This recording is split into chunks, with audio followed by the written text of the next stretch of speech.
కొత్త batch start చేస్తున్నాను. అది ఒక ఆన్లైన్ బ్యాచ్ అండి. టైమింగ్స్ వచ్చేసరికి నైట్ 9 నుంచి 10 వరకు రండి. ఈ నెల మార్చ్ 10 నుంచి స్టార్ట్ అవుతుంది ఈ బ్యాచ్. మీకు ఏమైనా ఇంట్రెస్ట్ ఉంటే కనుక మీరు తప్పకుండా నన్ను కాంటాక్ట్ చేయొచ్చు. ఇట్స్ అన్ ఆన్లైన్ బ్యాచ్ అండి. మీరు ఇంటి దగ్గరే కూర్చొని చక్కగా విని నేర్చుకోవచ్చు. మీకు ఇంట్రెస్ట్ ఉంటే నన్ను తప్పకుండా కాంటాక్ట్ చేయండి. Hi all, this is Nagarjuna. Welcome to my channel.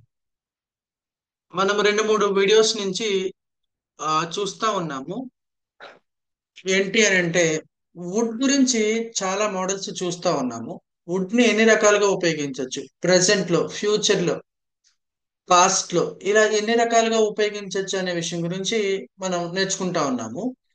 అందులో భాగంగా మొదటి వీడియోలో వుడ్ లైక్ టు, రెండో వీడియోలో would you mind, would you please, third వీడియోలో would plus V1 past repeated actions. ఇప్పుడు వచ్చేసరికి వుడ్ హ్యావ్ ప్లస్ V3. ఈ వుడ్ హ్యావ్ ప్లస్ V3ని ఎలా ఉపయోగించాలి అనేది తెలుసుకుందాం. ఇప్పుడు వుడ్ హ్యావ్ ప్లస్ V3ని పాస్ట్ లో ఉపయోగిస్తాము. పాస్ట్ కి సంబంధించిన సెంటెన్సెస్ చెప్తామండి ఇక్కడ. అయితే ఎలాగా అనేది చూద్దాం. Would have plus V3 is used to talk about hypothetical action, hypothetical past situation, meaning something that could have happened but didn't. Simple గా చెప్పుకోవాలంటే గతంలో ఒక విషయము జరిగి ఉండుంటే అలా అయి ఉండుండేది, అలా అయి ఉండుండకపోతే ఇలా అయి ఉండేది కాదు. ఇలా హైపోథెటికల్ గా మాట్లాడేటప్పుడు ఈ వుడ్ హ్యావ్ ప్లస్ V3ని వాడతామండి. ఈ సెంటెన్సెస్ లో చూద్దాము, అప్పుడు మీకు బాగా అర్థం అవ్వచ్చు. కన్స్ట్రక్షన్ వచ్చేసరికి if plus had plus V3 object అంటే పాస్ట్ పర్ఫెక్ట్ టెన్స్ అండి. అలానే subject plus would have plus V3 object plus time place. ఇక్కడ చూడండి, మొదటి సెంటెన్స్, మీరు నిన్న నన్ను డబ్బులు అడిగి ఉండుంటే నేను మీకు సహాయం చేసి ఉండేవాడిని. పాస్ట్ గురించి మాట్లాడుతున్నాము, నిన్నటి విషయం గురించి మాట్లాడుతున్నాం. ఏమని అంటున్నాము? మీరు నిన్న నన్ను డబ్బులు అడిగి ఉండుంటే. మీరు అడగలేదండి, ఒకవేళ అడిగి ఉండుంటే నేను మీకు సహాయం చేసి ఉండేవాడిని. మీరు నిన్న డబ్బులు నన్ను అడగను లేదు, నేను మీకు సహాయం చేయను లేదు. ఒకవేళ మీరు నన్ను డబ్బులు అడిగి ఉండుంటే నేను మీకు సహాయం చేసి ఉండేవాడిని. అదండి అర్థం. అలాంటి హైపోథెటికల్ గా వచ్చినప్పుడు ఈ వుడ్ హ్యావ్ ప్లస్ V3ని ఈ హ్యాడ్ ప్లస్ V3తో వాడతామండి ఇఫ్ క్లాస్ లో. If you had asked me money yesterday, if you had asked me money yesterday, I would have helped you. ఓకేనా? మీరే కనుక నిన్న నన్ను డబ్బులు అడిగి ఉండుంటే నేను మీకు సహాయం చేసి ఉండేవాడిని. దాని అర్థం అదండి. చూడండి రెండో సెంటెన్స్, మీరు పేషెంట్ ని 10 నిమిషాల ముందు తీసుకుని వచ్చి ఉంటే నేను అతన్ని బ్రతికించి ఉండేవాడిని. ఒక డాక్టర్ గారు అంటున్నారండి, మీరే గనక పేషెంట్ ని 10 నిమిషాల ముందు తీసుకొచ్చి ఉండుంటే గనక నేను అతన్ని బ్రతికించి ఉండేవాడిని అని చెప్తా ఉన్నాడు.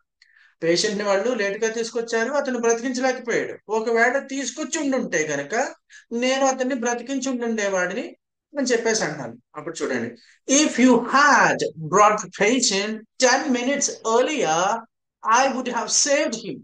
నేను అతన్ని బ్రతికించి ఉండేవాడిని, సేవ్ చేసి ఉండేవాడిని. నెక్స్ట్ అండి, మీరు థర్డ్ సెంటెన్స్ అండి, మీరు అప్పుడు నా మాట వినుంటే ఇప్పుడు ఈ సమస్య ఎదుర్కొనే ఉండేవారు కాదు. మీరు అప్పుడు నా మాట వినను లేదు, ఇప్పుడు సమస్యను ఎదుర్కొన్నారు. సో ఒకవేళ మీరు నా మాట అప్పుడు విని ఉండుంటే గతంలో, ఇప్పుడు ఈ సమస్యను ఎదుర్కొని ఉండేవారు కాదు. If you had listened, if you had ని కాంట్రాక్టెడ్ ఫామ్ లో కూడా చెప్పొచ్చండి. If you had listened to my words then you wouldn't have faced this problem now. Right. Next అండి, నాలుగో సెంటెన్స్ అండి, మీరే స్వయంగా నన్ను ఆహ్వానించి ఉండుంటే నేను మీ పెళ్లికి తప్పకుండా హాజరై ఉండుండేవాడిని. మీరు నన్ను స్వయంగా ఆహ్వానించను లేదు, నేను మీ పెళ్లికి హాజరు కాను లేదు. ఒకవేళ మీరు హాజరై ఆహ్వానించి ఉండుంటే కనుక నేను అటెండ్ అయి ఉండుండేవాడిని అని చెప్పేసి అంటాను. If you your self If you yourself had invited me personally, I would have attended your wedding ceremony for sure. Next అండి, ఇలా కూడా చెప్పచ్చు. If you had invited me personally, I would have attended your wedding ceremony for sure or without fail. Or surely. For sure తప్పకుండా అని చెప్పడానికి for sure అనొచ్చండి, surely అనొచ్చండి, definitely అనొచ్చు, ఇలా ఏదైనా చెప్పొచ్చండి. నెక్స్ట్ అండి, ఐదో సెంటెన్స్. మనం ఒక అరగంట ముందు బయలుదేరి ఉండుంటే మనం ట్రైన్ మిస్ అయి ఉండుండే వాళ్ళం కాదు. లేట్ గాను బయలుదేరారు, ట్రైన్ కూడా మిస్ అయిపోయింది. ఒకవేళ, ఓకేనా, if we had started half an hour earlier, we wouldn't have missed the train. చూడండి, ఇక్కడ మిస్డ్ అని చెప్పాలండి, మిస్డ్ కాదు. దీనికి చాలా సార్లు చెప్పుకున్నాం, మళ్ళీ ఇంకొకసారి చెప్పుకుందాము. ఈ మిస్డ్ అని ఎందుకు చెప్పాలి? ఏదైనా ఒక రెగ్యులర్ వర్బ్ సా శబ్దంతో ఎండ్ అవుతాయి. ఎలాగా? Face, announce, renounce, slice, dice ఇలా వచ్చినప్పుడు వాటికి ఈడీ కానీ డి కానీ ఐఈడి కానీ పెడితే ఆ యాడ్ చేసిన టర్మ్ ని గా చెప్పాలండి. Missed, M I S S miss, M I S S E D missed, K I S S kiss, K I S S E D kissed, F A C E face, F A C E D faced, T R S E trace, T R S E D traced, S L S E slice, S L S E D sliced. ఇలా ఈడీని సా శబ్దంతో ఎండ్ అయినప్పుడు ఈడీని టాలా చెప్పాలి. Sliced, diced, missed, kissed, announced, renounced, ఇలా అనమాట. Okay, coming to the topic here, coming to the sentence here.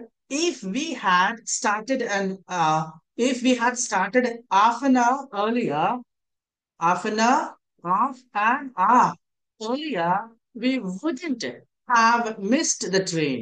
మనం ఒక అరగంట ముందు బయలుదేరి ఉండుంటే మనము ఆ ట్రైన్ మిస్ అయి ఉండుండే వాళ్ళం కాదు. Right, right. నెక్స్ట్ సెంటెన్స్ అండి. నువ్వు ఆ ఇంటర్వ్యూకి హాజరై ఉండుంటే నీకు జాబ్ వచ్చిండుండేది.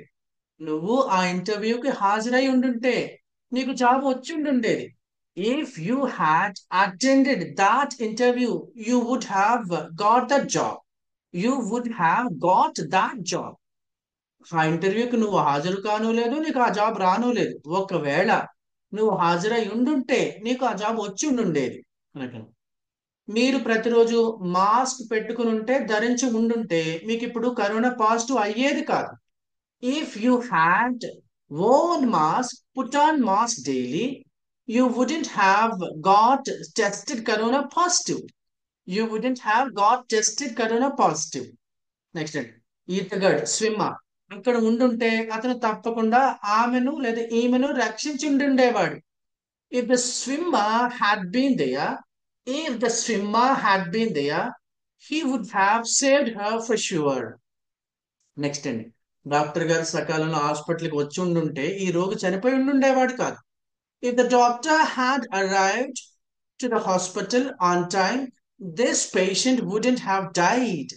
ఓకేనండి, ఇలాగా హైపోథెటికల్ యాక్షన్స్ ని ఇలా చెప్పొచ్చండి. Thank you so much watching my video here. I'd like to request all the people, please subscribe my channel, please share my channel. Thank you so much. Right.